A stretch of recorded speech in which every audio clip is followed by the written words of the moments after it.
Hello दोस्तों, कैसे हो आप सब। उम्मीद करता हूँ कि आप सभी बहुत अच्छे होंगे और आपकी तैयारी बहुत अच्छे से चल रही होगी। दोस्तों, स्वागत है आप सभी का आपके अपने यूट्यूब चैनल जॉब मंत्रा में। अगर आपने हमारे चैनल को अभी तक सब्सक्राइब नहीं किया है तो सबसे पहले चैनल को सब्सक्राइब कर लेना है और साथ ही साथ बेल आइकन को भी प्रेस कर लेना है, जिससे हमारी वीडियोज़ के नोटिफिकेशन आपके पास टाइम टू टाइम पहुँचते रहें। दोस्तों, डेली सुबह को 7 बजे हमारा हिंदी का प्रैक्टिस सेट होता है। डेली सुबह को 9 बजे रीजनिंग का और डेली शाम को 7 बजे जीएस की क्लास होती है। तो सारी की सारी क्लासेज आपको अटेंड करनी है और डेली के प्रैक्टिस सेट को लगाते रहना है। तो चलिए शुरुआत करते हैं पहले क्वेश्चन से। और पहला क्वेश्चन है हमारा, संकेतवाचक वाक्य पहचानिए। इसमें कोई संकेत किया जा रहा है और आपको पता है कि संकेतवाचक वाक्य यानी कि कोई निर्देश, किसी बात की तरफ आपका ध्यान आकर्षित किया जा रहा होगा तो उस टाइप के वाक्य संकेतवाचक वाक्य। जैसे सबसे पहला जाता है, ईश्वर सर्वशक्तिमान है। तो देखिए, एक नॉर्मली सी बात कह दी गई है कि ईश्वर सर्वशक्तिमान है। अगला है ऑप्शन कि ईश्वर का वास प्रत्येक हृदय में है। ये भी एक सरल बात है, साधारण बात है। ईश्वर करे आप जल्दी स्वस्थ हो जाएं। तो देखिए, यही संकेत किया गया है कि आपके स्वास्थ्य को लेकर ईश्वर की ओर संकेत किया गया है। उनसे कामना की गई है कि ईश्वर करे आप जल्दी स्वस्थ हो जाएं। ईश्वर की माया कहीं धूप कहीं छाया। तो राइट आंसर होगा आपका ऑप्शन नंबर सी। अगला क्वेश्चन आ जाता है क्वेश्चन नंबर 2। बताना है पारिभाषिक शब्दावली तैयार करने वाली सरकारी संस्था। ये क्वेश्चन हमारा कल भी आया था और आज फिर से रिपीट हुआ है। जिन बच्चों ने कल की क्लास अटेंड की थी वो इसका आंसर इजीली दे सकते हैं।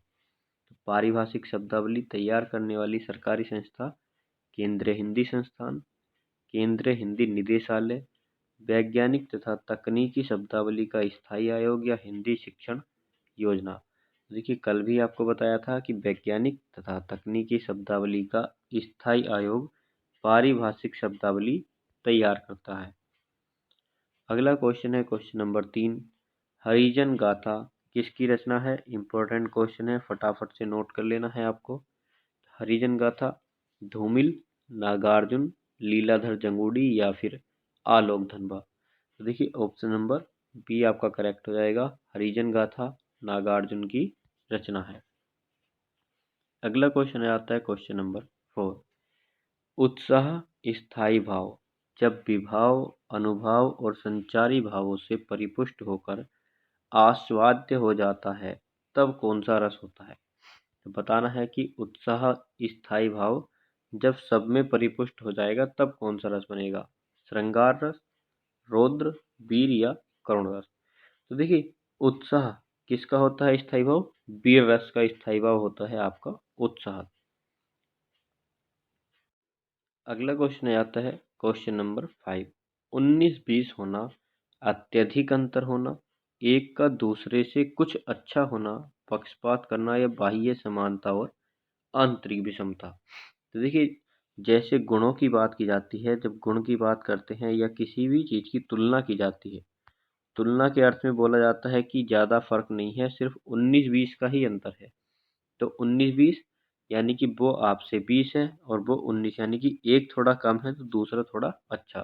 तो एक का दूसरे से कुछ अच्छा होना, बहुत ज़्यादा नहीं, अलग नहीं, थोड़ा अच्छा है। यानी कि 19 और 20, जैसे कि 19 में एक प्लस बन गया 20, तो यानी कि एक आधा गुण ज़्यादा है, तो 19-20 का फर्क थोड़ा बहुत। नेक्स्ट आ जाता है क्वेश्चन नंबर 6। सच्छास्त्र का उचित संधि विच्छेद कौन सा होगा। सच्छास्त्र सत प्लस के शास्त्र होगा या सत प्लस के छास्त्र होगा, सच होगा, या कौन सा हमारा राइट आंसर होने वाला है। तो फटाफट से आप लोगों को आंसर करना है। देखिए, सत प्लस के शास्त्र, वो भी बड़ा वाला से। ऑप्शन नंबर डी आपका करेक्ट होगा। संधि आपको बतानी है, संधि का नाम क्या होगा कमेंट सेक्शन में। अगला क्वेश्चन आ जाता है शक्कर। शक्कर शब्द का तत्सम रूप आप लोगों को बताना है कि शक्कर का तत्सम क्या होगा। शकट, शुगर, शर्करा या चीनी। तो 7 नंबर का राइट आंसर हो जाएगा ऑप्शन नंबर सी, शर्करा, शक्कर। अगला क्वेश्चन है क्वेश्चन नंबर 8। इनमें से कौन सा युग्म एघोष ध्वनि है। एघोष ध्वनि की बात की जाए तो एघोष ध्वनि फटाफट से बताइए। मैंने आपको सारी की सारी बताई थी कि अल्पप्राण कौन सी होती है, महाप्राण कौन सी होती हैं। घोष या सघोष सेम बात है और एघोष अलग बात है। तो फटाफट से आंसर कीजिए कि एघोष ध्वनि कौन सी होती है। गैग है, डैड है, पैफ है या फिर दैद है। तो ऑप्शन नंबर सी आपका करेक्ट हो जाएगा, पै और फे। अगला आ जाता है क्वेश्चन नंबर 9।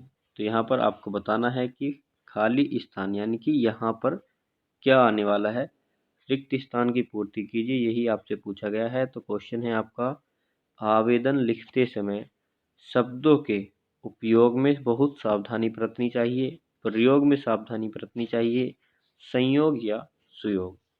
तो देखिए, जब बात की जाती है आवेदन लिखते समय, जब आप आवेदन कोई लिख रहे हो तो उस समय शब्दों का क्या करोगे आप, यही बात आपको बतानी है। तो उस समय पर करोगे शब्दों का प्रयोग। उपयोग हो गया यानी कि काम मिलाना, संयोग हो गया उनको जोड़ना, सुयोग सुयोग भी अच्छे प्रकार से जोड़ना हो गया उनका सुयोग। अगला क्वेश्चन आता है क्वेश्चन नंबर 10। अगला क्वेश्चन है दोस्तों, अव्यवस्थित क्रम में रखे हुए हैं, 4 आपके अंश दिए गए हैं, ये रहे ले और वे उचित क्रम अनुसार व्यवस्थित करना है। 1 और 6 अपने स्थान पर रहेंगे और बाकी के आपको व्यवस्थित क्रम में लगाने हैं। तो फटाफट से आंसर बताना है कि राइट आंसर क्या होने वाला है। तो देखिए, पहले एक बार इसको पूरे को पढ़ लीजिए, फिर उसी हिसाब से आप इसका मैच ढूंढ लेंगे और एक भी मैच अगर आपको मिल जाता है तो आपका आंसर आ जाएगा। तो बताना है कि अच्छी तरह सोचना, काम को पूरा करना उत्तम है और अच्छी योजना बनाना बुद्धिमत्ता है और सबसे अच्छी बुद्धिमत्ता है। तो फटाफट से बताइए कि आपको क्या इसमें कनेक्शन दिख रहा है। तो चलिए मैं आपको बता देता हूँ कि इसमें जो सही कनेक्शन होगा हमारा, अच्छी तरह सोचना बुद्धिमत्ता है, अच्छी योजना बनाना उत्तम है और अच्छी तरह काम को पूरा करना सबसे अच्छी बुद्धिमत्ता है। यानी कि कौन सा ऑप्शन आपका करेक्ट होगा, ऑप्शन नंबर बी। सबसे पहले आएगा ब, अच्छी तरह सोचना बुद्धिमत्ता है। उसके बाद आएगा ले, अच्छी तरह योजना बनाना या अच्छी योजना बनाना उत्तम है और अच्छी तरह काम को पूरा करना सबसे अच्छी बुद्धिमत्ता है। अगला क्वेश्चन आता है क्वेश्चन नंबर 11। फटाफट से आंसर करना है कि जिस भाग में त्रुटि है उसी का आपको चयन करना है और वाक्य आपका दिया गया है, विद्यालय में जलपान को उत्तम प्रबंध है, कोई त्रुटि नहीं। तो देखिए, जलपान को नहीं, जलपान का। पढ़ते पढ़ते ही आप समझ गए होंगे एसएससी जीडी।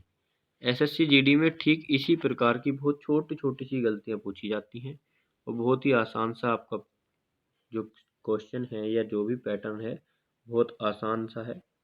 पेपर भी आसान ही आता है एसएससी जीडी का, लेकिन जो फिजिकल होता है वो काफ़ी अच्छा होता है।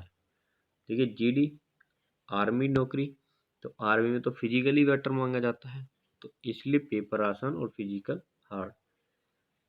तो इसका राइट आंसर हो जाएगा जलपान को, यानी कि ऑप्शन नंबर बी। जहां पर हमारी गलती है सेकंड पार्ट में, तो बी ऑप्शन हमने टिक कर दिया।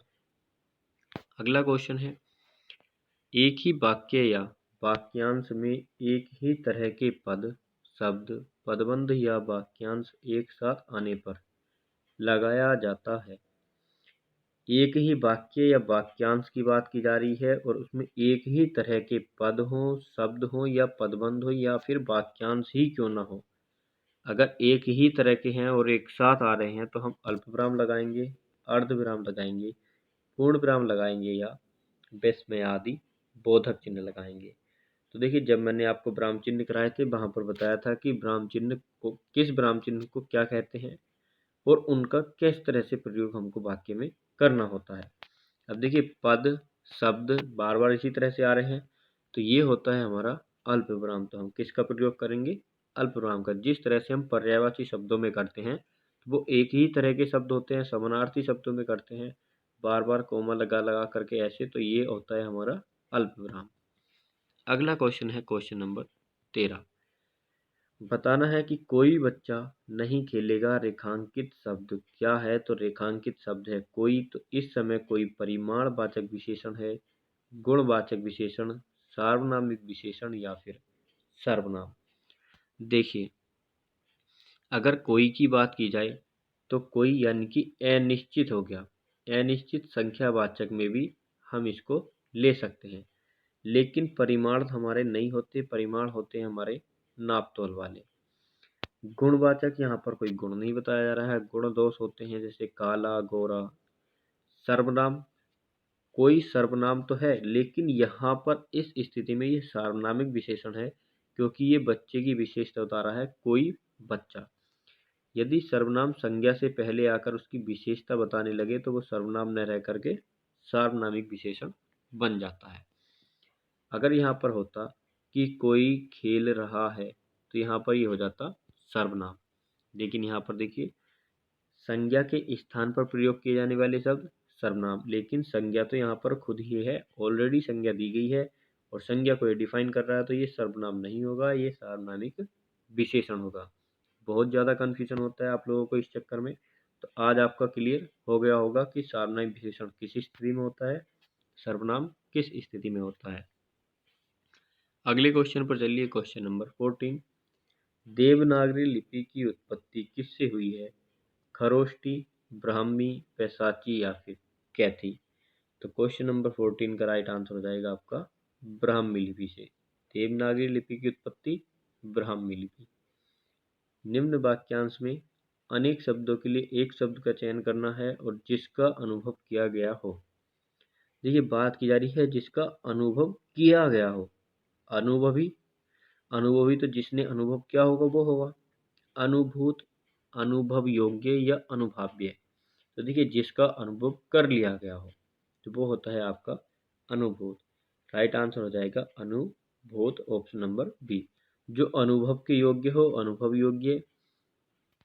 अगला क्वेश्चन, क्वेश्चन नंबर 16 से 20 तक आपका गद्यांश है। गद्यांश को पढ़कर उसके उत्तर देने हैं। तो चलिए फटाफट से पढ़ लेते हैं कि आज का गद्यांश किस बारे में है। सबसे पहला, आधुनिक मानव की चिंतन प्रक्रिया पर भी विज्ञान ने गहरा प्रभाव डाला है। तो देखिए, आधुनिक मानव और विज्ञान के बारे में ही कहीं ना कहीं बात की जाएगी। तो इसी क्रम में आगे पढ़ते हैं हम लोग। आस्था और श्रद्धा पर के स्थान पर तर्क और बुद्धि की प्रतिष्ठा से ही परंपरागत मूल्यों पर प्रश्न चिन्ह लगा है, किंतु इस तथ्य का एक दूसरा पहलू भी है। दूसरा पहलू क्या है वो हम अभी आगे देखने वाले हैं, लेकिन कहीं ना कहीं हमको ये लग रहा है कि आधुनिक मानव और विज्ञान के बीच में लड़ाई छिड़ी हुई है और दोनों की आपस के इनके गुण और दोष के बारे में हमको बताया जाएगा। तो चलिए, इससे हमको शीर्षक वाला क्वेश्चन करने में हेल्प मिलती है। यदि हमसे पूछा जाता है कि इसका शीर्षक क्या है, तो अगर हम उसको समझ के पढ़ेंगे तो हम उसका शीर्षक का आंसर आसानी से दे सकते हैं। अगला है, वैज्ञानिक चिंतन ने देश की जो दूरियां कम कर दी हैं, उससे मानव मानव में अंतर घटा है, जिससे कई पुराने मूल्यों को ही नए आयाम मिले हैं। जो सहयोग छोटे से ग्राम या समाज तक सीमित था, अब विश्वव्यापी बनता जा रहा है। तो देखिए, विज्ञान की विशेषता बताई गई है कि विज्ञान के द्वारा यानी वैज्ञानिकों ने किस तरह से क्या काम किए हैं। आगे, कि जिसके परिणाम स्वरूप अंतर्राष्ट्रीयतावाद पर अधिक बल दिया जाने लगा है, युद्ध से पहले से अधिक गर्हित ठहराया जाने लगा है, समता का भी अधिक महत्वपूर्ण मूल्य हो गया है। इसलिए यह कहना तो उचित ही नहीं जान पड़ता कि नए मूल्यों का विकास ही नहीं हुआ है, किंतु संप्रति इतनी अवश्य है कि कोई नया मूल्य इतना व्यापक नहीं हो सकता कि मूल्य अव्यवस्था दे सके। अधिकांश नवीनता पुरातन के संशोधन में हो रही है। ये था हमारा गद्यांश। अब देखने हैं हमको इसके क्वेश्चन कि हमको क्या समझ आया, क्या हम इसके क्वेश्चन कर सकते हैं। तो पहले क्वेश्चन से स्टार्ट करते हैं। पहला क्वेश्चन है दोस्तों, विज्ञान ने हमारी चिंतन प्रक्रिया पर किस प्रकार प्रभाव डाला? तो देखिए, ये लाइन आई थी और ये हमने पढ़ी भी थी कि विज्ञान ने हमारी चिंतन प्रक्रिया पर प्रभाव डाला है। तो कैसा था, गहरा प्रभाव डाला था। और सबसे पहली ही लाइन थी, मैं आपको दिखा भी देता हूँ, एक पिछले उसमें है, चलिए छोड़िए, आप देख सकते हो वीडियो को बैक करके। तो ऑप्शन देख लेते हैं कि हम अपने परंपरागत मूल्यों को तर्क और बुद्धि की कसौटी पर परखने लगे हैं। अगला आ जाता है, हमारा विश्वास सभी परंपरागत मूल्यों से उठ गया है, तो बिल्कुल गलत बात। हमारी सोच शुद्ध भौतिकवादी बन गई है, तो इस तरह का भी सोच या शुद्ध वाली कोई बात नहीं की गई। हम पूर्णतः आत्म केंद्रित हो गए, ये भी नहीं होगा। तो ऑप्शन ए ही होगा कि चिंतन प्रक्रिया के अनुसार मूल्यों को तर्क और वितर्क की बुद्धि की कसौटी पर परखने लगे हैं। अगला क्वेश्चन आता है क्वेश्चन नंबर 17। वैज्ञानिक चिंतन से क्या परिवर्तन हुआ? हमें अधिक भौतिक लाभ मिलने लगे। हमारी भौतिक दूरियां सिमट जाने से विश्व मानवता की परिकल्पना साकार हुई। फलस्वरूप अंतर्राष्ट्रीयता की भावना का विकास हुआ। अब हम अपने ग्राम से ही नहीं चिपटे रहना चाहते, अपितु विश्व भ्रमण करना चाहते हैं। विश्व के भौतिक सुखों के प्रति अधिक आकृष्ट हुए हैं। तो कौन सा करेक्ट होगा? तो यहाँ पर आपका ऑप्शन नंबर बी बिल्कुल करेक्ट हो जाएगा। अगला क्वेश्चन है क्वेश्चन नंबर 18। विज्ञान के किन नए मूल्यों के निर्माण में सहयोग दिया है? तो विज्ञान ने कहाँ सहयोग दिया? विज्ञान ने भौतिक सुख सुविधाओं को महत्वपूर्ण बनाया है, रंग भेद व नस्लवाद को बढ़ाया है, मनुष्य को आत्म केंद्रित बना दिया है, मनुष्य मनुष्य के बीच सभी प्रकार के भेदभाव मिटाकर समता के धरातल पर ला खड़ा किया है। तो क्या किया है विज्ञान ने? किन मूल्यों के निर्माण में सहयोग दिया है? तो यहाँ पर ऑप्शन बी आपका करेक्ट, सॉरी, बी तो आपका इनकरेक्ट होगा। रंग व नस्लवाद को थोड़ी ना बढ़ाया है, सुख सुविधाओं को महत्वपूर्ण बना दिया है, यानी कि ऑप्शन नंबर ए आपका करेक्ट हो जाएगा। अगला क्वेश्चन आता है क्वेश्चन नंबर 19। क्या आज के सभी मूल्य नवनिर्मित ही हैं? तो सभी मूल्य नवनिर्मित हैं, तो आज सभी मूल्यों के नवनिर्माण में ही हम विश्वास करते हैं। अगला ऑप्शन आता है ऑप्शन नंबर बी, आज मूल्य ही महत्वहीन हो गए हैं। नहीं, अधिकांश पुरातन मूल्य ही संशोधित रूप में आ रहे हैं। हम पुरातन मूल्यों को बदलना ही नहीं चाहते। तो सी वाला ही करेक्ट हो जाएगा कि अधिकांश पुरातन मूल्य ही संशोधित रूप में आ रहे हैं। अगला क्वेश्चन है कि उपयुक्त गद्यांश का उपयुक्त शीर्षक। उपर्युक्त और उपयुक्त दोनों आपसे पूछे जा सकते हैं जब आपसे क्वेश्चन पूछा जाता है संभिन्नार्थक। तो उपर्युक्त और उपयुक्त में क्या अंतर है? तो उपयुक्त होता है सुइटेबल और उपयुक्त होता है जो ऊपर हमारा लिखा हुआ है। तो देखिए, कहीं से भी आपसे क्वेश्चन बन सकता है, जैसे कि 21वां क्वेश्चन है, शब्द युग्म के सही अर्थभेद का चयन कीजिए। पर पर्जन्य और परिजन, उसी तरह से उपयुक्त और उपयुक्त से आपसे क्वेश्चन बना सकता है। तो अब इस गद्यांश को आप क्या शीर्षक दोगे? विज्ञान का महत्व, मूल्य चिंतन, पुरातन मूल्यों का महत्व या अंतर्राष्ट्रीय की परिकल्पना। तो देखिए, यहाँ पर हम इसको शीर्षक देंगे मूल्य चिंतन, ऑप्शन नंबर बी, क्योंकि यहाँ पर मूल्यों की ही अधिकतर बात की गई है। विज्ञान शब्द एक बार आया था और विज्ञान के महत्व को ना समझा करके आधुनिक मानव और विज्ञान से जो लाभ हुए हैं, यानी कि विज्ञान को मिला करके उस मूल्य चिंतन के बारे में हमको समझाया गया है। अगला क्वेश्चन है क्वेश्चन नंबर 21। तो बताना है फटाफट से यहाँ पर कि दिए गए शब्द युग्म के सही अर्थभेद यानी पर्जन्य और परिजन का बताना है। तो पहले आपको पर्जन्य बताना होगा और फिर परिजन। तो पर्जन्य तो आपको मुश्किल ही है, शायद ही आपको पता हो, लेकिन परिजन आपको पता होगा। परिजन सामाजिक लोग होते हैं, आत्मीय जन होते हैं, उपकार करने वाले होते हैं, या फिर परिवार के लोग होते हैं। तो देखिए, आपको पता है कि परिजन जो होते हैं वो हमारे परिवार के लोग होते हैं। तो जब आपको एक पता चल गया तो सीधे सीधे पर्जन्य हो जाएगा आपका मेघ, दूसरे को देखने की आवश्यकता ही नहीं है। यदि हमारा परिवार के लोग किसी एक ऑप्शन में और दिया होता तब हमको थोड़ी सी दिक्कत आ जाती, लेकिन अभी हमारा यहाँ पर डी ऑप्शन करेक्ट होगा। तो फटाफट से इसको भी नोट कर लेना है, पर्जन्य और परिजन। अगला आ जाता है क्वेश्चन नंबर 22। बताना है कि उस विकल्प का चयन करो जो संबंधित शब्द का अर्थ नहीं है। शब्द है खर, खर का जोन सा भी अर्थ नहीं है वही बताना है। तो खर दुष्ट होता है, खर तिनका होता है, गधा होता है, या श्रृगाल होता है। तो देखिए ऑप्शन नंबर डी ही आपका करेक्ट हो जाएगा, क्योंकि हमको गलत वाला ही बताना है। तो खर का अर्थ तिनका भी होता है। गधा और दुष्ट तो आपको ऑलरेडी पता होगा, लेकिन आज एक नया वर्ड और आपको देखने को मिल गया, तिनका। अगला क्वेश्चन है क्वेश्चन नंबर 23। फटाफट से आपको बताना है कि 23 में अनुलोम विलोम युग्मों में से कोई एक युग्म सही नहीं है। तो यानी कि विलोम शब्द दिए गए हैं आपको, और इनमें से कोई सा एक गलत है, बाकी के 3 सही हैं। 200 विलोम शब्द, 200 पर्यायवाची शब्द, 200 अनेकार्थी शब्द, समानार्थी शब्द, 200 question fill in the blanks वाले रिक्त स्थान की पूर्ति, ये सब आपको मैं करा चुका हूँ ऑलरेडी। अगर आप वाकई में उनको देखना चाहते हो, क्योंकि वहीं से आपसे आपके एग्जाम में क्वेश्चन पूछ लिया जाएगा, उन्हीं क्वेश्चन में से आपको मिल जाएगा। तो लिंक डिस्क्रिप्शन में है, हिंदी टॉपिक वाइज, आप वहाँ से जा करके सारी की सारी क्लासेज अटेंड कर सकते हैं। अब यहाँ पर बताइए फटाफट से, विलोम शब्द कौन सा सही नहीं है? अंतरंग का, बहिरंग, उचित का, अनुचित, सुख का दुख होता है या कष्ट होता है, सुसाध्य का दुसाध्य। जैसे ही आपने पढ़ा सुख दुख होता है, ना कि सुख और कष्ट। ऑप्शन नंबर सी वाला हमको गलत दिया गया है, वो गलत वाले का ही हमको चयन करना था। अगला क्वेश्चन आता है क्वेश्चन नंबर 24।